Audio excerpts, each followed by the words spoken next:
Hi guys, and welcome to another episode of Kabir Considers.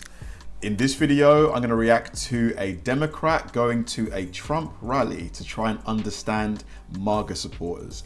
So MAGA, I believe, means Make America Great Again. It was, it's like the slogan, I think, or was the slogan of the Trump campaign. And I'm just interested in this because obviously from the outside, it looks like there's a lot of conflict between the Democrats and some of the Democrats and some of the Republicans. And this video, I just hope that I get to see a nice discourse. I hope it doesn't get heated, because I feel like we should be able to discuss our views, even if they differ in a civilized way. We shouldn't always have to, resort to name calling and, just undesirable behavior. So yeah, I'm just interested to see how this is gonna go.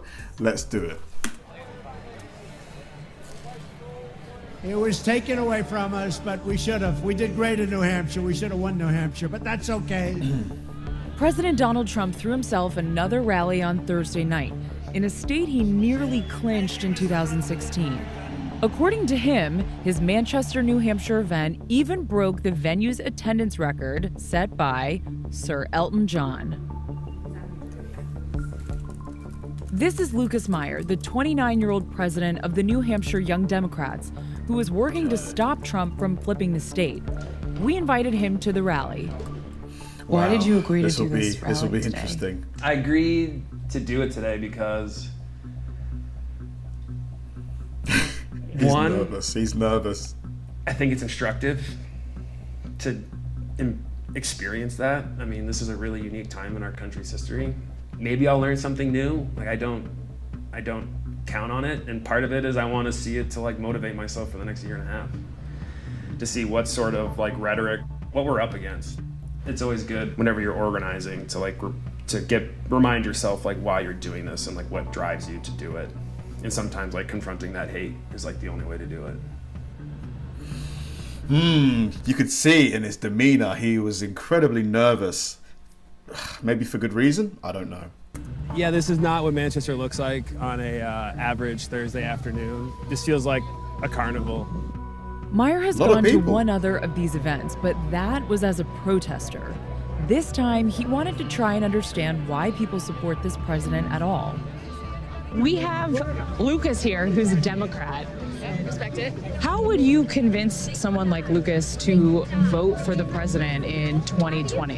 What do you think he's doing right? Okay, so my first question is, do you love America? Yes. Okay, because that's a huge problem on the left right now, is that they don't love America. They hate Trump more than they love America. So I love my country more than just about anything in Do you agree with what she just said, guys? the world. And I would say that if you love our country, vote for Trump, because he's doing everything he can to protect our nation. Can we unpack that love for America and what does that mean to you, and what about what the president has done makes you think that he loves America? He loves America because of his foreign policy, how he's being hard on our borders, he's being hard on other countries that are disrespecting us and have been for decades, and that's why I love him. I want everybody to be here. I want everybody to love our country as much as I do. I think Donald Trump has fundamentally changed our country in a number of ways, and I guess a question to you, you think... For the better or for the worse? For the worse. For the better. Has he done anything good? He has energized a lot of my friends to get off their ass and do something, so that's good. He didn't find much. I mean, I'm not American, so I don't really have a view from being there, but Trump must have done some good. He must have done some good in his 4 years. Or do you not see it that way? Common ground, not even with someone who once voted blue. I'm a registered Democrat, and Is that a surprise?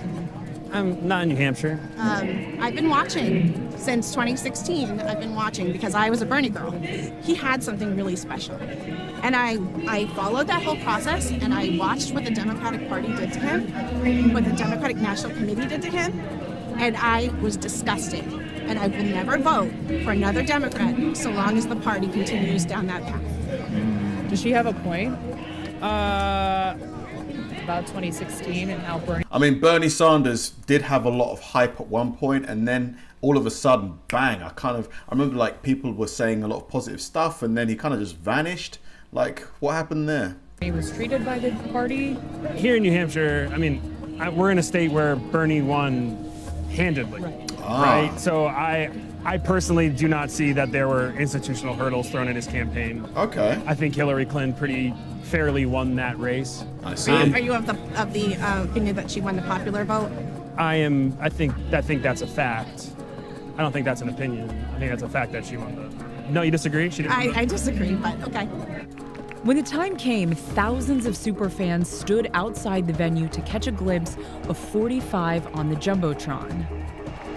Your devotion and your drive, we are going to keep on working, we are going to keep on fighting, and we are going to keep on winning, winning, winning. I do like how all of the dialogues between the guy, the Democrat, and the people at the rally have all been really kind of civil and, you know, positive almost. Like, it's been great to see there hasn't been any sort of aggressive yelling. That was one of his longest speeches that I've ever heard. How are you feeling now? Awful. Terrible.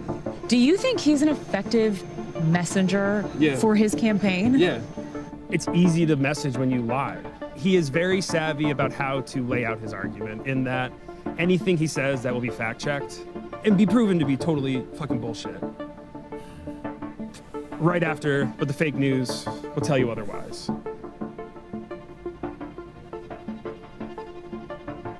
This guy's almost speechless, like he can barely get the words out. It feels like fascism to me. Wow. It feels really dangerous to me.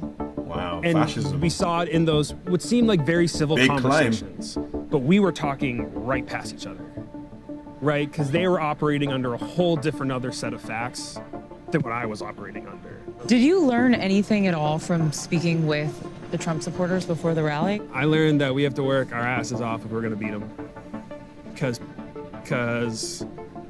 the level of, I don't know what the word is. The only thing that comes to mind is indoctrination. They're going to be people who are really, really bought in and have no connection to what's actually happening in the world, in my opinion. And to overcome that, it's going to take a lot of work. Very interesting. That was fascinating. I was pleasantly surprised at the level of civility there in the dialogue. I don't have much of an opinion. Like, I don't have, you know, any particular political affiliation, you know, Democrat or Republican, because, you know, I don't live in America. But I just wish that, you know, I do wish that all politicians were held to an extremely high standard when it comes to the things that they say. They should be always telling the truth. Not to say that some, you know, lie, but like here in the UK, it happens. Like, I'm not sure about in the US, but in the UK, it definitely happens. And unfortunately, when you say something as a politician that isn't the truth, and you rescind it days or weeks later, you take it back, that mistruth, that lie has already had time to, you know, to stay in the minds of the person's support or whoever's read or heard that message, and it already has time to do its damage. So I just wish that, you know, politicians were held to the highest standard, and it'll be interesting to see, you know, if Donald runs again in the next election, how it goes. Yeah, I'd love to know you guys' thoughts. Let's obviously keep it civil, let's keep it friendly. I just thought this was a really interesting video to watch. Thanks for watching, guys, and I'll see you in the next one.